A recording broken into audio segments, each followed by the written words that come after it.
വിശ്വസിക്കുന്നു?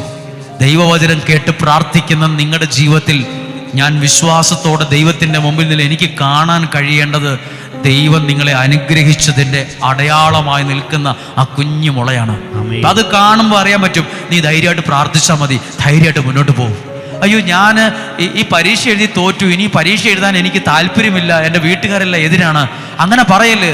നീ രക്ഷപ്പെടാനൊരു ചെറിയ മുള നിന്റെ ജീവിതത്തിൽ മുളച്ചിട്ടുണ്ട്, വേണ്ടെന്ന് പറയല്ലേ. മനസ്സുമെടുത്ത് പുറകോട്ട് പോകരുത്. അല്ല, എനിക്കൊരു പ്രതീക്ഷയില്ല. അല്ല, പ്രതീക്ഷയുള്ളൊരു ചെറിയ മുള പ്രാർത്ഥിച്ചപ്പോൾ കണ്ടു. ഈ രോഗം സൗഖ്യമാകും തോന്നുന്നില്ല. ഡോക്ടർ വരെ ഒരു ഉപേക്ഷിച്ചാ പറഞ്ഞത്, ഇനി ഇങ്ങോട്ട് വരണ്ടെന്നാ പറഞ്ഞിരിക്കുന്നത്. പക്ഷെ പ്രാർത്ഥിക്കുമ്പോൾ ദൈവം കാണിച്ചു തന്നതോ വളരാൻ സാധ്യതയുള്ളൊരു കുഞ്ഞു മുള അവിടെ ബൈബിൾ എഴുതിയിരിക്കുകയാണ്. അത് മുളയെടുക്കുന്നത് നിങ്ങൾ അറിയുന്നില്ലേ? നീ അറിയുന്നില്ലേ? നീ അറിയുന്നില്ല. ഞാൻ മാത്രമേ അറിയാത്തുള്ളത്, ഞാൻ മാത്രമേ അതറിയാത്തതുള്ളൂ. നിങ്ങൾ അറിയാൻ തുടങ്ങുമ്പോൾ നിങ്ങൾ കുറച്ചുകൂടെ ദൈവത്തെ ആരാധിക്കാൻ തുടങ്ങും. ആ മുള പൊട്ടുന്നത് കാണാൻ തുടങ്ങുമ്പോൾ നിങ്ങൾ കുറച്ചുകൂടെ ദൈവത്തെ സ്നേഹിക്കാൻ തുടങ്ങും. പലരും അങ്ങനെ മുള പൊട്ടിയത് കണ്ടിട്ടുമില്ല, ശ്രദ്ധിച്ചിട്ടുമില്ല. ഈ ആലയത്തിൽ പ്രാർത്ഥിക്കാൻ വരുമ്പോൾ ഞങ്ങളിവിടെ ബാഡ്ജിട്ട് നിൽക്കുന്ന ഓരോ ശുശ്രൂഷകരും പാടുന്നതും പ്രസംഗിക്കുന്നതും ഈ പ്രിയപ്പെട്ട ജനത്തിന് ദൈവമേ ഇതുപോലെ പ്രതീക്ഷയുടെ ഒരു മുള അവരുടെ കുടുംബജീവിതത്തിൽ കൊണ്ടുവരണേ, അവരുടെ തലമുറയിൽ കൊണ്ടുവരണേ, അവരുടെ ഭാവിയിൽ കൊണ്ടുവരണേ, അവരുടെ പ്രാർത്ഥനാ നിയോഗങ്ങൾ വെളിപ്പെടുത്തണമേ എന്നാണ് പ്രാർത്ഥിക്കുന്നത്. ഒരു പുതിയ മുള. ഹല്ലേലൂയ. കരങ്ങൾ ഉയർത്തി ചേർന്ന് പറഞ്ഞേ ഹല്ലേലൂയ. ഹല്ലേലൂയ. അടുത്ത വാക്യം ഒന്ന് വായിച്ചേ. അറിയുന്നില്ലേ? അടുത്തത്, ഞാൻ വിജനദേശത്ത് ഒരു പാതയും. വിജനദേശം എന്ന് പറഞ്ഞാൽ എന്താണ്? വിജനദേശം ആരുമില്ല, അവിടെ എന്തിനാ വഴി? വിജനദേശത്ത് ഞാനൊരു പാതയും. അടുത്തതോ, മരുഭൂമിയിൽ നദികളും ഉണ്ടാക്കും. ഒരിക്കലും സാധ്യമല്ല ഒരു മനുഷ്യന് മരുഭൂമിയിൽ ഒരു നദിയോ പുഴയോ ഉണ്ടാക്കാൻ. നിങ്ങൾ മരുഭൂമി കണ്ടിട്ടുണ്ടാകും. മരുഭൂമിയിൽ നദിയോ പുഴയോ ഒന്നുമില്ല, അത് ഉണ്ടാക്കാൻ പോലും സാധ്യമല്ല. ബൈബിളിലെ ദൈവം പറയാണ്, ഞാൻ മരുഭൂമിയിൽ നദികൾ ഉണ്ടാക്കുമെന്ന്.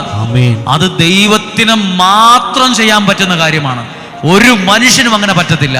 നിങ്ങൾ ജീവിതത്തെ നോക്കിയിട്ട് പറയും, എൻ്റെ ജീവിതം മരുഭൂമി പോലെയാണ്, എൻ്റെ ജീവിതം ഉണങ്ങിക്കിടക്കുകയാണ്, എനിക്ക് ഒരു പ്രതീക്ഷ എനിക്കില്ല. അങ്ങനെ പറയരുത്. ആ പ്രതീക്ഷയിൽ നിന്ന് പറഞ്ഞ ആ മരുഭൂമിയിൽ നദികളെ ഉണ്ടാക്കാൻ ദൈവത്തിന് സാധ്യമാണ്.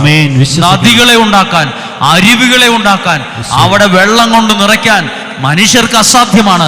എന്നാൽ സ്വർഗത്തിലെ ദൈവത്തിന് സാധ്യമാണ്. സാധ്യമാണ്. ഉറക്കെ പറഞ്ഞേ ഹല്ലേലൂയ, ഹല്ലേലൂയ, ഹല്ലേലൂയ, ഹല്ലേലൂയ. ഒരിക്കൽ ഇങ്ങനെ ഈ വചനം വായിക്കുമ്പോഴേ, ഓരോ വചനം വായിക്കുമ്പോൾ ഇപ്പൊ കേട്ടില്ലേ, അത് മുള പൊട്ടി വളരുന്നത് നിങ്ങൾ കാണുന്നില്ലെന്ന്. ഞാനിങ്ങനെ ആ വചനം വായിക്കുമ്പോൾ ശ്രദ്ധിച്ചിട്ടുണ്ട്. ചില ആളുകൾ ഇപ്പോൾ ചെറിയ പ്രായത്തിലുള്ള ഒരു കൊച്ചിന് വേണ്ടി പ്രാർത്ഥിക്കുമ്പോൾ അമ്മ പറയാണ് ഭയങ്കര ഉഴപ്പാ. ആ അമ്മ പറയണം ഭയങ്കര ഉഴപ്പാണ്, ഒന്നും പറഞ്ഞാൽ കേൾക്കത്തില്ല. ഈ കൊച്ചിൻ്റെ ഭാവിയൊക്കെ എന്താവുമെന്ന് എനിക്കറിയില്ല, ഒന്നും പറഞ്ഞാൽ കേൾക്കില്ല, അങ്ങനെയാണ് ഇങ്ങനെയാണ്. പക്ഷെ ഒരു സെക്കൻഡ് പ്രാർത്ഥിക്കുമ്പോൾ കാണാൻ പറ്റും ഇപ്പോഴത്തെ ആ ഉഴപ്പൊക്കെ മാറും. കുറച്ച് മുന്നോട്ട് മനസ്സിൽ കണ്ട് പ്രാർത്ഥിക്കാൻ തുടങ്ങുമ്പോൾ കാണാൻ പറ്റും ആ കുടുംബത്തിന് അനുഗ്രഹമായി വളരാൻ സാധ്യതയുള്ളൊരു മുള ആ കുഞ്ഞിൻ്റെ ജീവിതത്തിൽ. അപ്പം നമ്മൾ ആ കൊച്ചിനോട് പറയും, ഈ കൊച്ചിനെ ഓർത്ത് നിങ്ങൾ വിഷമിക്കൊന്നും വേണ്ട, കുറച്ച് ഇച്ചിരി പ്രായമാകുമ്പോൾ നല്ല മിടുക്കനായിട്ട് വരും. അല്ലെങ്കിൽ ഈ കൊച്ചിനെ ഓർത്ത് നിങ്ങൾ ഇച്ചിരി പേടിക്കണം. ഒരു അമ്മയും അപ്പനും വന്നിച്ച് പറഞ്ഞു, ഞങ്ങളൊരു പ്രത്യേക വിഷയം പ്രാർത്ഥിക്കണം. അപ്പോൾ അവരുടെ മക്കളെ ഓർക്കുമ്പോൾ ഒരു പേടി. അപ്പോൾ ആ മക്കളെ അവരോട് പറഞ്ഞു വിട്ടു, നിങ്ങൾ പൊക്കോളാൻ പറഞ്ഞു. എന്നിട്ട് അവിടെ നിർത്തി ഞാൻ പറഞ്ഞു, നിങ്ങളുടെ ഇന്നയാളുടെ കാര്യത്തിൽ ഇച്ചിരി ശ്രദ്ധിക്കണം, ഞാൻ പറഞ്ഞത് തെറ്റാണെങ്കിൽ നിങ്ങൾ ക്ഷമിക്കണം. എനിക്ക് അങ്ങനെ ഒരു മുള കാണാൻ പറ്റിയിട്ടില്ല, അങ്ങനെ ഒരു മുള കാണുന്നില്ല ആ വ്യക്തി വേണ്ടി പ്രാർത്ഥിക്കുമ്പോൾ. ഇല്ലാത്ത കാര്യം പറയാൻ പറ്റില്ലല്ലോ. ചില വ്യക്തികൾക്ക് വേണ്ടി പ്രാർത്ഥിക്കുമ്പോൾ പറയും ഭയങ്കര പ്രശ്നമാണെന്ന് പറഞ്ഞാലും പറയാൻ പറ്റും വാക്കുകളിലൂടെ. ഒരു നിമിഷം കണ്ണടയ്ക്കുമ്പോൾ കാണാൻ പറ്റും അവർക്ക് നാളെ രക്ഷപ്പെടാൻ പറ്റുന്നൊരു മുള അവിടെ ഉണ്ട്. അത് വളർന്നോളും, അത് മാറിക്കോളും. അത് നമുക്ക് ഒത്തിരി പ്രതീക്ഷയാണ്. ഒരു നാൾ കഴിയുമ്പോൾ ഉറപ്പായിട്ട് അവർ പറയും ഞങ്ങളെ ഇപ്പോൾ ദൈവം അനുഗ്രഹിച്ചു എന്ന്. പക്ഷെ അന്നിപ്പോൾ 3-4 വർഷം മുമ്പ് കണ്ടതാണ് അങ്ങനെ ഒരു മുള, അത് വളർന്നോളും. എന്നാൽ ചില ആളുകൾക്ക് വേണ്ടി പ്രാർത്ഥിക്കുമ്പോൾ അങ്ങനെ ഒരു സംഭവം ഇല്ല, അങ്ങനെയേ ഇല്ല, ഒന്നുമില്ല. അപ്പം നമ്മൾ പറയും നിങ്ങൾ ഇച്ചിരി ശ്രദ്ധിക്കണം കേട്ടോ ഇയാളുടെ കാര്യത്തിൽ. ഈ സാമ്പത്തിക ഇടപാട് കുറച്ചുകൂടെ ശ്രദ്ധിക്കണം. കാണുന്നവരെല്ലാം വിശ്വസിക്കുകയും വായ്പ കൊടുക്കുകയും ചെയ്ത് ഉപകാരം ചെയ്ത അവസാനം പ്രശ്നമാവും. നിങ്ങളുടെ സാമ്പത്തിക മേഖലയിലെ പ്രശ്നങ്ങൾ മാറാൻ പ്രാർത്ഥിക്കുമ്പോൾ ചിലരിൽ ആ മേഖലയിൽ ഒരു മുളയില്ല. ആ മുള അവിടെ വേണം. അത് ദൈവം അവിടെ കൊണ്ടുവരുന്നേ. കഴിഞ്ഞ കാര്യങ്ങളൊക്കെ അങ്ങ് പോട്ടെ, ഇനി ദൈവം ചെയ്യുന്ന പുതിയ കാര്യത്തിന് വേണ്ടി പ്രാർത്ഥിച്ച്. എന്താ നിയോഗം എന്ന് അറിയാമോ? നമ്മൾ എഴുതിയിട്ട പ്രാർത്ഥനകളിൽ ദൈവം ചില പുതിയ കാര്യങ്ങൾ ചെയ്യും. പുതിയ കാര്യങ്ങൾ ചെയ്യും. ഒത്തിരി പേര് നിരാശപ്പെട്ടായിരിക്കുന്നേ. ഒത്തിരി പേര് അമ്മമാര് പറയണേ, ഞാൻ മക്കളെ ഓർത്താ ജീവിക്കുന്നേ, അവർക്ക് വേണ്ടിയാണ് ജീവിക്കുക.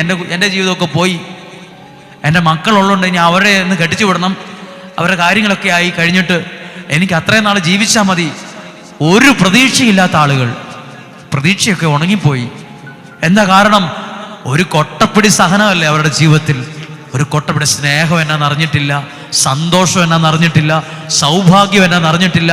ആയ കാലത്ത് മുഴുവൻ ഇടിയും തൊഴിയും തെറിയും കേട്ട് ഉണങ്ങിപ്പോയ ജീവിതങ്ങൾ. എന്നിട്ട് അവർ പറയാണ്, ഇനി ഞാൻ എൻ്റെ മക്കൾക്ക് വേണ്ടി മാത്രമേ ജീവിക്കുന്നുള്ളൂ, അവർക്ക് വേണ്ടി പ്രാർത്ഥിക്കുമ്പോൾ കാണാൻ പറ്റും. അവർ പറയുന്നു, എൻ്റെ ജീവിതം മക്കളെ കൊച്ചിൻ്റെ കല്യാണം കഴിയുന്നവരെ ജീവിച്ചാൽ മതി, ഇനി അത്രയും നാളൊക്കെ കഷ്ടിച്ചങ്ങ് പോകണം. പിന്നെ വരുന്ന വഴിക്ക് നിരാശയുടെ വാക്കുകൾ. അപ്പോൾ പ്രാർത്ഥിക്കുമ്പോൾ കാണുന്നത് ഉണങ്ങിപ്പോകുന്നൊരു മരമായിട്ടല്ല, കിളിർത്തു വരുന്നൊരു തൈയായിട്ടാണ്. വളരാൻ ഒത്തിരിയുണ്ട്, ഇനി ഉയരാനുണ്ട്. ഏലിയ എന്ന് പറയുന്ന വ്യക്തി മരിക്കാൻ പ്രാർത്ഥിച്ച ആളാണ്. ഏലിയ പ്രാർത്ഥിച്ചു. എങ്ങനെ പ്രാർത്ഥിക്കാൻ? ദൈവമേ, എനിക്ക് ജീവിച്ചു മടുത്തു. ആര് പറഞ്ഞു? വലിയ ശുശ്രൂഷ ചെയ്തുകൊണ്ടിരുന്ന വലിയൊരു പേരുകേട്ട പ്രവാചകനായ ഏലിയ, മരിച്ചവരെ പോലും ഉയർപ്പിച്ചവൻ, ഒരു മുൾച്ചെടിയുടെ ചോട്ടിൽ കിടന്ന് പറയാൻ, എനിക്ക് ജീവിതം മടുത്തു, എനിക്ക് ജീവിതം മടുത്തു എന്ന് ഏലിയ പ്രാർത്ഥിച്ചു. എന്നിട്ട് പുള്ളി ഒരു മുൾച്ചെടിയുടെ ചുവട്ടിൽ കിടന്ന് ചുരുണ്ട് കിടന്ന് ഉറങ്ങി. എന്തു പ്രാർത്ഥിച്ചു? എനിക്ക് ജീവിതം മടുത്തു, മരിച്ചാൽ മതി. നിങ്ങൾ ഒരു കാര്യം അറിയാമോ? മരിക്കാൻ പ്രാർത്ഥിച്ച ഏലിയ ഇന്നുവരെ മരിച്ചിട്ടില്ല. ഏലിയായെ സ്വർഗത്തിലേക്ക് എടുത്തു എന്നാണ്, ശരീരത്തോടെ എടുത്തു എന്ന്. ഏലിയ മരിച്ചിട്ടില്ലെന്നാ വിശ്വാസം. ഏലിയായുടെ ജീവിതം, മരിക്കാൻ പ്രാർത്ഥിച്ച ഏലിയായുടെ അടുത്ത് മരണമല്ല വന്നത്. എന്താ വന്നത്? ഏലിയ കുറച്ച് കഴിഞ്ഞപ്പോൾ കണ്ണു തുറന്ന് നോക്കിയപ്പോൾ കുറച്ച് അപ്പവും കുറച്ച് ഭക്ഷണ പദാർത്ഥം, ഒരാൾ തോളത്ത് തട്ടി എഴുന്നേക്കാൻ പറഞ്ഞു. മരിക്കാൻ പ്രാർത്ഥിക്കുന്നു, ചാകാൻ പ്രാർത്ഥിക്കുന്നു, നീ അപ്പം കഴിക്കാൻ പറഞ്ഞു. എന്നിട്ട് പറഞ്ഞു, ഒരുപാട് ദൂരം നിനക്ക് പോകാനുണ്ട്. ഏലിയ ആ ഭക്ഷണം കഴിച്ച് എത്രയോ ദിനരാത്രങ്ങൾ ജീവനോടെ ജീവിച്ചു. ആമേൻ. പ്രിയപ്പെട്ടവരെ, മനസ്സും മടുത്തിരിക്കുന്ന ആരൊക്കെയോ ഉണ്ട്. നിങ്ങളെ ദൈവം ഈ വചനത്തിലൂടെ ഇങ്ങനെ തട്ടി എഴുന്നേൽപ്പിക്കണം. എഴുന്നേക്ക്. ചുമ്മാ മരണത്തെക്കുറിച്ചും ആത്മഹത്യയെക്കുറിച്ചും നാശത്തെക്കുറിച്ചും തകർച്ചയെക്കുറിച്ചും ചിന്തിക്കാതെ നിന്റെ ജീവിതത്തിൽ ദൈവം ചെയ്യുന്ന ആ മുള നീ കണ്ടില്ലേ? നീ എന്നാ അറിയാത്തത്? നിന്റെ ജീവിതത്തിൽ ദൈവം മുളപ്പിക്കുന്ന ചില മുളയുണ്ട്. അതിനെ അടത്തിക്കളയരുത്, അതിനെ ഉണക്കിക്കളയരുത്. അല്പ വെള്ളം ഒഴിച്ചു കൊടുത്താൽ മതി, അത് വളർന്നു വരും. ഒന്ന് പറഞ്ഞേ ഹല്ലേലൂയ, ഹല്ലേലൂയ, പറഞ്ഞേ ഹല്ലേലൂയ, ഹല്ലേലൂയ. ഒന്ന് കണ്ണുകൾ അടച്ചേ. എനിക്കിഷ്ടപ്പെട്ട വചനമാണെന്ന് ഹൃദയത്തിൽ നിന്ന് സംസാരിച്ചത്. പറഞ്ഞു കേട്ടില്ലേ? ഭീകരമായ ഗർത്തം, മരണം, ഇരുളടഞ്ഞ ചെളിക്കകത്ത് നിൽക്കുന്ന അവസ്ഥ. ദൈവം അവിടുന്നെല്ലാം അവനെ കൈക്ക് പിടിച്ച് കരകയറ്റിന്ന്. കരകയറ്റി എന്ന് പറയുമ്പോൾ എങ്ങനെയാ കരകയറ്റിയെന്ന് 39-ാം അധ്യായത്തിൽ എഴുതിയിരിക്കുകയാണ്. ഞാൻ കണ്ണുനീരൊഴുക്കി കണ്ണുനീരോടെ പ്രാർത്ഥിച്ചു എന്ന്. കണ്ണുനീരോടെ പ്രാർത്ഥിക്കുന്നവരോട് പ്രവചനം പോലൊരു വാക്ക് പറയാം. ഈ അവസ്ഥയിൽ നിന്ന് സ്വർഗത്തിലെ ദൈവം നിന്നെ കരകയറ്റും. എന്നിട്ടോ ഉറച്ച സ്ഥലത്ത് നിന്നെ ഉറപ്പിക്കും. അത് ചിലപ്പോൾ നിനക്ക് നല്ല ഒരു ജോലി തന്നായിരിക്കും, നല്ല ബന്ധങ്ങളെ തന്നായിരിക്കും, നല്ല സുഹൃത്തുക്കളെ തന്നായിരിക്കും, നല്ല ശുശ്രൂഷ തന്നായിരിക്കും, നല്ല അനുഗ്രഹമുള്ള ഒരു സാലറി തന്നായിരിക്കും, നല്ല വീട് തന്നായിരിക്കും. അതെനിക്കറിയില്ല എങ്ങനെയെന്ന്. പക്ഷേ ഉറച്ച പാറമേൽ എന്ന പോലെ നന്മയുള്ള ചില കാര്യങ്ങൾ ജീവിതത്തിൽ നൽകി നിന്നെ ദൈവം ഉറപ്പിക്കും. ഏലിയ പറഞ്ഞു, എനിക്ക് ജീവിതം മടുത്തു, എനിക്ക് മരിച്ചാ മതി. ദൈവം അവനെ തട്ടി ഉണർത്തിയിട്ട് പറഞ്ഞു, നീ മരിക്കാൻ പ്രാർത്ഥിക്കുന്നുവോ? നീ പൊട്ടവാക്ക് പ്രാർത്ഥിക്കുന്നുവോ? ഈ അപ്പം എടുത്ത് ഭക്ഷിക്ക്, നിനക്ക് ദിനരാത്രങ്ങൾ പോകാനുണ്ട്. മരിച്ചവരെ പോലും ഉയർപ്പിച്ച ഏലിയ മരണത്തിന് വേണ്ടി പ്രാർത്ഥിച്ചപ്പോൾ അപ്പവുമായി വന്നൊരു ദൈവം, കരുതുന്നൊരു ദൈവത്തെ ആ അധ്യായങ്ങളിൽ കാണാൻ കഴിയും.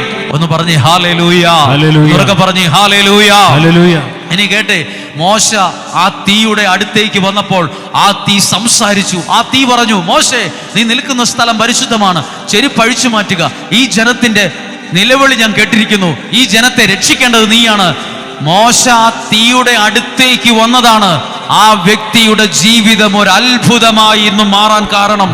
അത് കാട്ടുതീയും കണ്ട കത്തിക്കൊണ്ടിരിക്കുക, നമ്മളെന്തിന് അങ്ങോട്ട് പോകണമെന്ന് പറഞ്ഞ് വിമർശിച്ചു കൊണ്ട് പോയിരുന്നെങ്കിൽ മോശയുടെ ജീവിതം വഴിമാറുകയില്ലായിരുന്നു. ഇതുപോലെ ഈ ദേശത്ത് വന്ന പ്രിയപ്പെട്ടവരോട് പറയട്ടെ, ഈ വചനം കേൾക്കുന്ന നിങ്ങളോട് പറയട്ടെ, നിങ്ങൾ കത്തിക്കൊണ്ട് നിൽക്കുന്ന ദൈവവചനമാകുന്ന ഈ തീയുടെ അടുത്ത് വന്നിട്ടുണ്ടെങ്കിൽ നിങ്ങൾ നാളെ അധരം തുറന്ന് പറയുന്നത്, ആ ദൈവം എനിക്ക് തന്ന മറ്റൊരു അനുഗ്രഹത്തെ കുറിച്ച്, എന്റെ ജീവിതത്തോട് ചേർത്ത് വെച്ചൊരു നന്മയെ കുറിച്ച്, എന്റെ പ്രതിസന്ധികൾ എന്നെ കൈപിടിച്ച ദൈവത്തിന്റെ സാന്നിധ്യത്തെ കുറിച്ച് നിങ്ങൾ സാക്ഷ്യം പറയാൻ ഇടയാകത്തക്ക വിധം ഒരു അനുഗ്രഹത്തെ ജീവിതത്തോട് ചേർത്ത് വെച്ച് തരും. ഒന്ന് കരങ്ങൾ ഉയർത്തി പറഞ്ഞേ ഹല്ലേലൂയ, ഉറക്കെ പറഞ്ഞേ ഹല്ലേലൂയ. നമുക്കൊന്ന് എഴുന്നേറ്റ് നിൽക്കാമോ? ഒരു നിമിഷം ഈ കേട്ട വചനത്തിലൂടെ ഒരു നിമിഷം എല്ലാവരും ഒന്ന് പ്രാർത്ഥിക്കാൻ പോവുകയാണ്. എൻ്റെ വചനം തീ പോലെയാണ്, തീ പോലെയാണ്. എൻ്റെ വചനം തീ പോലെയാണ്. ഇത് കേട്ടുകൊണ്ടിരിക്കുന്ന കുടുംബത്തിൽ ഈ തീയുടെ ശക്തി വെളിപ്പെടണം. ഇത് കേട്ടുകൊണ്ടിരിക്കുന്ന നിങ്ങളിൽ ഈ തീയുടെ ശക്തി വെളിപ്പെടണം. അന്തരീക്ഷത്തിൽ കത്തുന്ന പ്രകൃതിയുടെ നിയമം അനുസരിച്ചുള്ള തീയെക്കുറിച്ചല്ല, ദൈവവചനമാകുന്ന തീ നിങ്ങളിൽ കത്താൻ തുടങ്ങുമ്പോൾ നിങ്ങളുടെ വീടുകളിൽ നിഴലിച്ചു നിൽക്കുന്ന എന്നും ഉണ്ടാകുന്ന വഴക്കിനെ ആ തീ ദഹിപ്പിച്ചു കളയും. നിങ്ങളുടെ കുടുംബത്തിൽ അസ്വസ്ഥതയുടെ വിത്ത് വിതയ്ക്കുന്ന, ആ അസൂയയുടെ പ്രശ്നങ്ങൾ ഉണ്ടാക്കുന്ന എന്നും വഴക്ക്, എന്നും പ്രശ്നം, അതിനെ മാറ്റിക്കളയാൻ ശക്തമാണ് ദൈവവചനമാകുന്ന തീ. ഒരാൾ പറഞ്ഞു, നിനക്ക് രക്ഷപ്പെടാൻ കഴിയാത്തത് എന്തോ മന്ത്രവാദം, കൂടോത്രം എല്ലാം കിടക്കുന്നത് കൊണ്ടാ നീ രക്ഷപ്പെടാത്തത്. പ്രിയപ്പെട്ടവരെ, അങ്ങനെ ഒരു ചിന്ത നിന്നിലുണ്ടോ? ദൈവവചനമാകുന്ന തീ നിന്റെ മേൽ കിടക്കുന്ന അന്ധകാരത്തിന്റെ പൈശാചിക ശക്തികളുടെ സ്വാധീനങ്ങളെ കത്തിച്ചു കളയാൻ ശക്തിയുള്ളതാണ്. അതാണ് ദൈവവചനമാകുന്ന തീ. രണ്ട് കരങ്ങളൊന്ന് ഹൃദയത്തോട് ചേർത്ത് വെച്ചേ.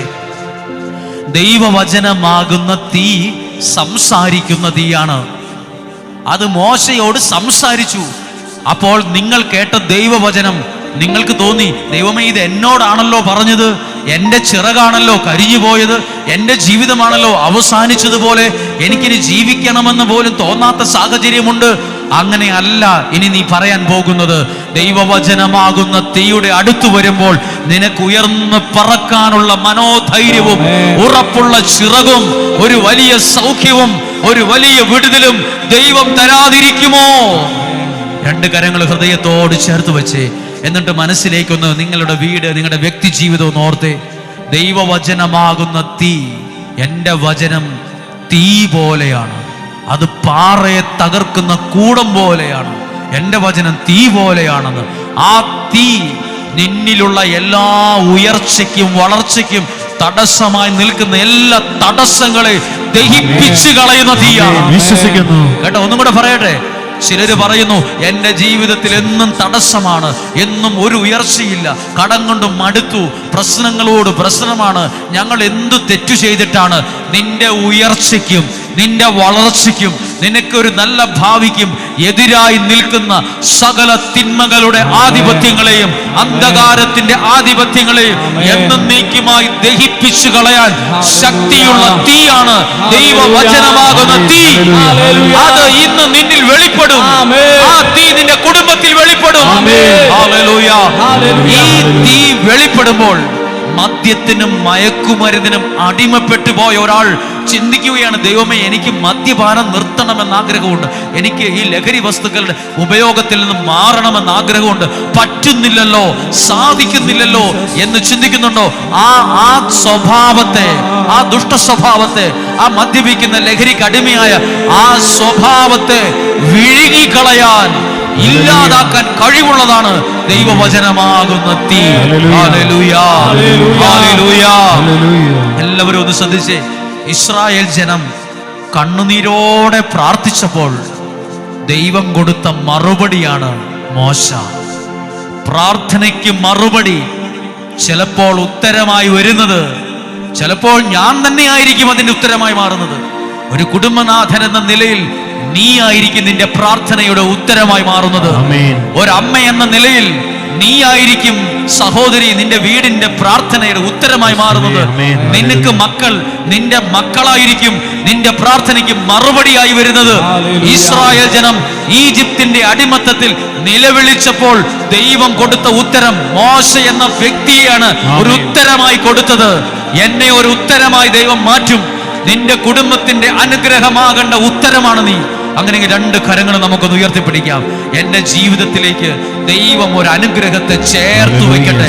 ദൈവം ഒരു അനുഗ്രഹത്തെ ചേർത്ത് നിർത്തട്ടെ. ദൈവം ഒരു വിടുതലിനെ എന്റെ മേൽ അയക്കട്ടെ. എന്നിലുള്ള എല്ലാ അന്ധകാര സ്വാധീനങ്ങളും ദൈവവചനമാകുന്ന തീ ദഹിപ്പിച്ചു കളയട്ടെ. അത് നിന്നെ വിശുദ്ധീകരിക്കട്ടെ. അത് നിന്നെ തൊടാനിടവരട്ടെ. നീ നിൽക്കുന്ന സ്ഥലം പരിശുദ്ധമാണ്. ഒന്ന് സ്തുതിച്ച് പ്രാർത്ഥിച്ചേ. Hallelujah, hallelujah. എല്ലാവരും സ്തുതിക്കുന്നു, സ്തുതിക്കുന്നു, സ്തുതിക്കുന്നു. ദൈവവചനമാകുന്ന തീ നിന്നിൽ കത്തട്ടെ. സീനായി മലമുകളിൽ ഒരു തീജ്വാല ഞാൻ കാണുന്നു. ഇസ്രായേലിൻ ദൈവമേ, ആ തീ എന്നിൽ നിറയ്ക്കണമേ. അതുകൊണ്ട് സീനായി മലമുകളിൽ ഒരു തീജ്വാല ഞാൻ കാണുന്നു.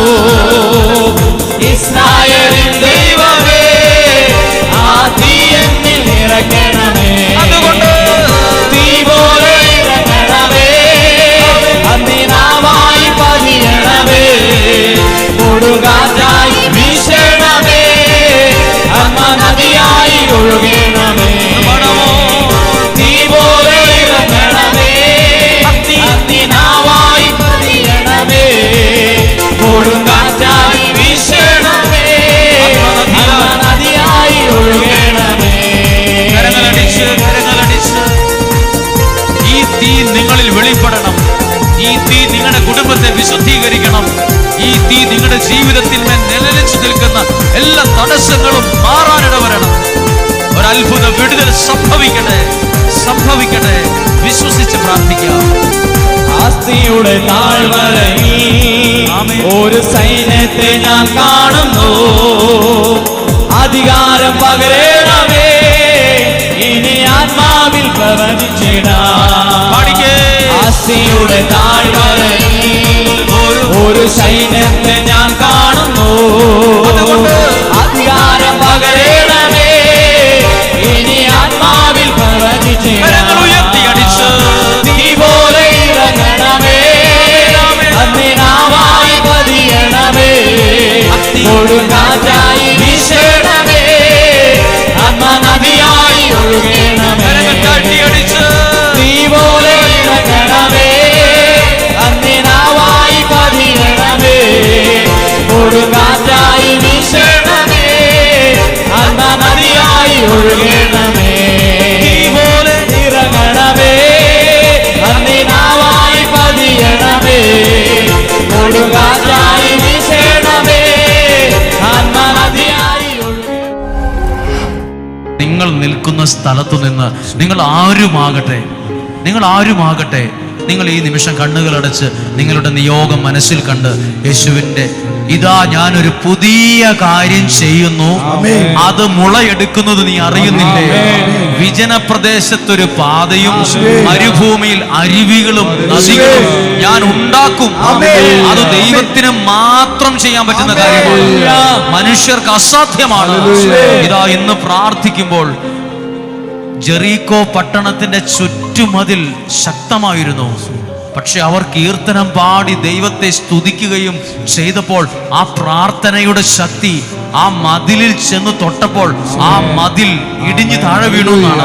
ഇതുപോലെ എൻ്റെ പ്രാർത്ഥനയുടെ ആ സ്വരം എൻ്റെ നിയോഗത്തിൽ വരുമ്പോൾ, എൻ്റെ കുടുംബത്തിൽ വെളിപ്പെടുമ്പോൾ, അവിടെ എൻ്റെ ഉയർച്ചയ്ക്കും വളർച്ചയ്ക്കും തടസ്സമായി നിൽക്കുന്ന സകല മതിലുകളെയും സകല തടസ്സങ്ങളെയും ആ ശക്തി ഇടിച്ചു കളയും, ആ ശക്തി ഇടിച്ചു കളയും, ആ ശക്തി പൊടിച്ചു കളയും.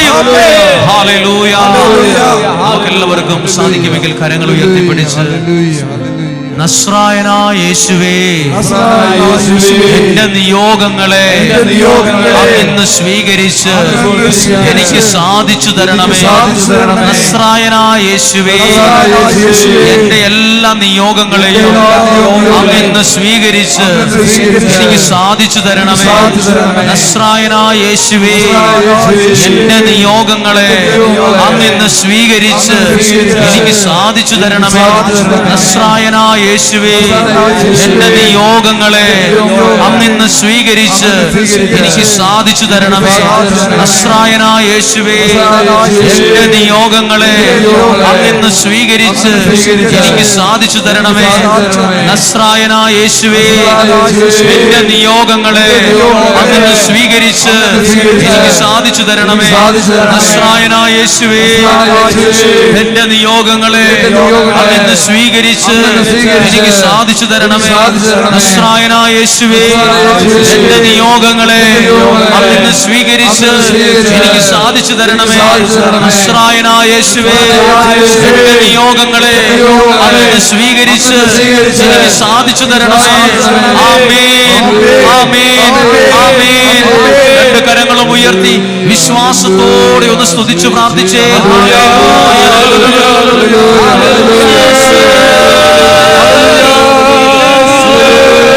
ഹല്ലേലൂയ.